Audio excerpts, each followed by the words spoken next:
3 tips for reducing stress to keep your brain happy and healthy. You know stress is bad for you. It can lead to insomnia, poor sleep, digestive issues, high blood pressure, and headaches. It can also have a negative impact on your mental health, increasing your risk of depression and anxiety. But did you know that stress also affects your cognitive functions? Stress has been a constant of human existence for millennia. Humans have evolved to have specific reactions to stress that back in caveman days could mean the difference between life and death. And these reactions are still there, buried in your reptile brain, prompting your fight or flight response, flooding your brain with cortisol and adrenaline. It doesn't matter whether you're facing a saber-toothed tiger or an impossible deadline, your brain and your body react in the same way.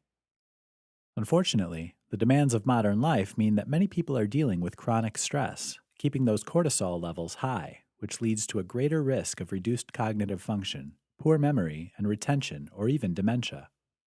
Here are 3 ways you can reduce your stress levels and improve your brain health. 1. Recognize your personal response to stress. Learn how stress affects you and what your own personal triggers are. Some people deal better with stressors than others.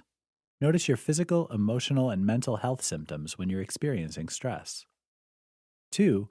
Identify your triggers. What stresses you out may be water off a duck's back from your partner, friend, or colleague. If you can identify what breaks you out in a cold sweat or raises your anxiety levels, then you can anticipate stressful situations and head them off at the pass. Or at the very least, learn to manage them better. 3. Learn to say no. Most people nowadays feel overstretched and overcommitted. Much of modern stress comes from feeling disempowered and overwhelmed. As well as stress management techniques like meditation and exercise, learning to say no confidently and positively is one of the most potent weapons you can use against stress. Once you know what triggers your stress response and how that response affects you, it's time to make self-care-based choices. Work out what you want to say yes to in your life, and let that drive your decision-making about what you take on and what you don't. If you want more time to be with your family, take up a new hobby or exercise. Then you can choose whether you want to work late or take on extra responsibilities.